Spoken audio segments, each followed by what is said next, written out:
Hot on the big blue heels of the classic Mega Man and Mega Man X Legacy collections comes a brand new compilation that'll have you seeing red. And I mean that in a good way.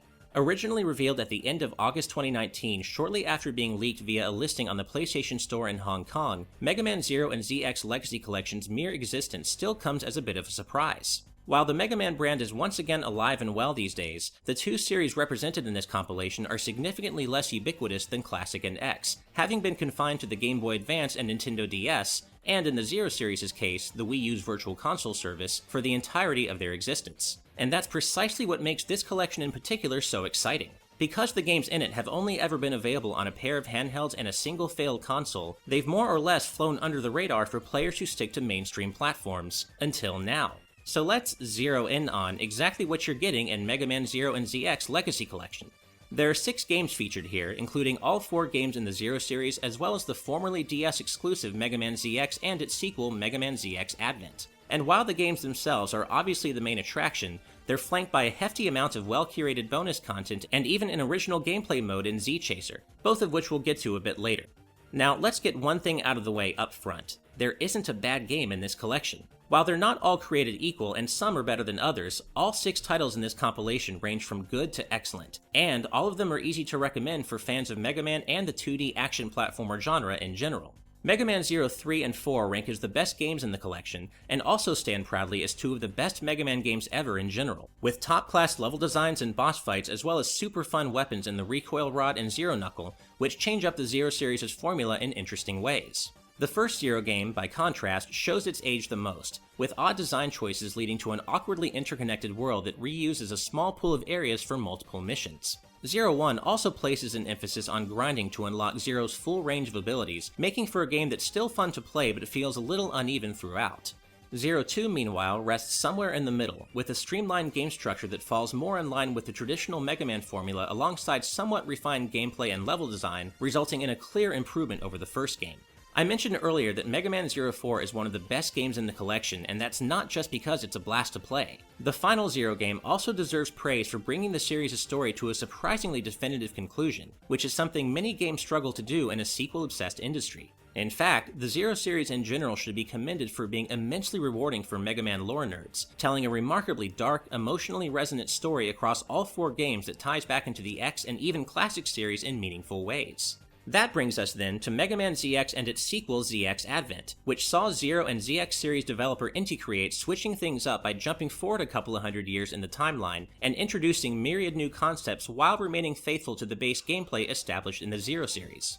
The ZX games do a lot right. They feel just as great to play as the Zero games that preceded them, and thanks to the Nintendo DS's beefier hardware compared to the Game Boy Advance, they look and sound especially great, representing a significant audiovisual leap over the Zero series. Both ZX games benefit from their fresh approach of using biometals to transform, or as the games call it, Mega Merge, into myriad different forms on the fly. Each biometal form you acquire feels meaningfully different from the rest, allowing for a lot of fun experimentation as you reckon with their various strengths, drawbacks, and abilities. The introduction of a second female playable character with her own story variations is also a win, especially for a franchise whose playable characters have long been predominantly male.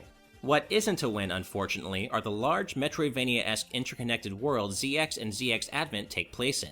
While changing up the usual Mega Man structure in this way is an interesting idea on paper, it's one that ultimately suffers from poor execution thanks to map layouts that are as obtuse as they are worthless. This leads to some aimless wandering as you try to figure out how to reach your destination in a game world whose structure doesn't make much sense, with inconvenient fast travel options exacerbating the issue, especially in the first game. Still, both ZX games get more right than they do wrong and are just as fun to play today as they were on their original platform, warts and all. And in a fun twist for those who haven't played these games before, ZX Advent also features full voice acting throughout, although the English voice track is laughably awful and ZX Advent's story is kind of dumb in the first place, ultimately resulting in a game that's both a little better and a little worse than its predecessor. Our mission is to take back the biometal and bring it to Legion headquarters. So now that your appetites have been wet for booty, let's get this show on the road. This time, I'm gonna beat Ash to the treasure. Just as important as the games themselves, though, is the matter of how well they're represented in this collection. Fortunately, I'm happy to report that Mega Man series producer Kazuhiro Tsuchiya and his team have done a bang-up job here. All 6 games look, sound, play, and feel just as they did on their original platforms. Input lag, in my experience at least, either does not exist or is so minimal as to be a non-issue, and this goes for both TV and handheld mode. The collection also includes the usual smattering of screen size and filter options and does a particularly great job of implementing the DS's touchscreen for Mega Man ZX and ZX Advent in a way that feels both natural and accessible. There are several different screen layouts to choose from, with my favorite being the default layout, which dedicates about 2/3 of the screen real estate to the DS's main screen, or top screen, with the touchscreen miniaturized and nestled in the bottom right corner. As for actually using it, the right stick controls a cursor on the touchscreen and you simply press R3 at any time to make a selection. It all feels really slick, especially when transforming back and forth in ZX Advent. Note that the Switch's screen cannot be used to operate the DS's virtual touchscreen in handheld mode, though that makes sense given the multi-platform nature of this collection. So there's a lot to praise about Mega Man Zero and ZX Legacy Collection's presentation of its included games, but I haven't touched on my favorite part yet, which are the optional quality of life features that have been implemented to make these games more approachable for younger and less skilled players. First, there's Casual Scenario Mode, which simply makes each game easier by making you stronger, starting you off with various buffs and allowing you to, in the collection's words, focus on enjoying the story, which is apt, considering my earlier mention of how strong the narrative is across the entire Zero series. Even better though is the Save Assist feature, which simply adds checkpoints in convenient locations throughout each game while granting you infinite lives. Save Assist is an incredibly strong addition because it allows you to take on each game at its default difficulty level without the repetition, time wasting, and general punishment associated with losing all of your lives and getting kicked back to the beginning of a stage over and over again. Another positive quality of Save Assist is that it essentially adds a Quicksave feature to games that originally only allowed you to save at specific locations. The best collections are those that complement the included games with a bunch of meaningful bonus content and fan service, and Mega Man Zero and ZX Legacy Collection delivers enormously on this front, even more so than previous Legacy collections. The art gallery is wonderful, highlighting Zero and ZX series artist Toru Nakayama's peerless work with an exhaustive collection of official and behind-the-scenes illustrations from all 6 games. The music player is also great, featuring the entirety of every game's soundtrack for your listening pleasure. Not to mention some fan-focused inclusions that are as surprising as they are appreciated, such as the full version of ZX Advent's Japanese theme song. The new music prepared for Z-Chaser and the collection's various menus is also fantastic across the board, adding an extra layer of polish to the whole thing. While we're on the topic of music, it's worth mentioning that the soundtracks for all 4 Zero games utilize the slightly remastered versions introduced in 2010's Mega Man Zero collection for the Nintendo DS, which makes for a real treat when playing on a setup with nice speakers or headphones. And that's just one example of how Mega Man Zero and ZX Legacy Collection goes out of its way to establish itself as the definitive way to play these games in a modern context. But there's so much more. Zero 3's e-reader exclusive content is included here and can be unlocked through in-game achievements, while ZX fans can rest assured that special content requiring the use of the original DS and DS Lite's Game Boy Advance cartridge slot also made the cut. And speaking of ZX, both it and its sequel benefit from uncompressed, full-quality anime cutscenes and, in ZX Advent's case, mastered audio for the voice tracks. These elements were notoriously compressed to fit within their DS cartridges back in the day, and it's genuinely great to see that Capcom went the extra mile here in properly remastering them for this collection.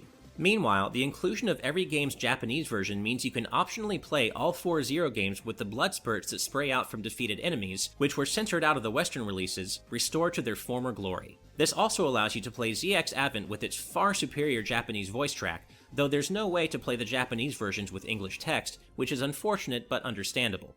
Finally, there's the all-new Z-Chaser mode, which is essentially this collection's version of X-Challenge from the Mega Man X Legacy collections. Focused purely on speedrunning rather than surviving 2 bosses at once, Z-Chaser is rather limited in scope, with a mere 2 stages per game to try and get through as quickly as possible. But it's also more fun to actually play than X-Challenge, with various tweaks and trappings to enhance the experience in the context of speedrunning. For example, you have the option of playing with a second screen next to your own, showing you exactly how the developers achieved each record so you can try practicing their tricks and incorporating them into your own runs. Z-Chaser also arms you with maxed out stats and abilities, a smart choice that lets you experiment with each game's full set of options when formulating your runs. The health of bosses also doesn't refill when you lose against them in Z-Chaser, allowing you to pick the fight right back up at the amount of health they had when you died, keeping the focus on forward momentum and preventing the mode from feeling too punishing.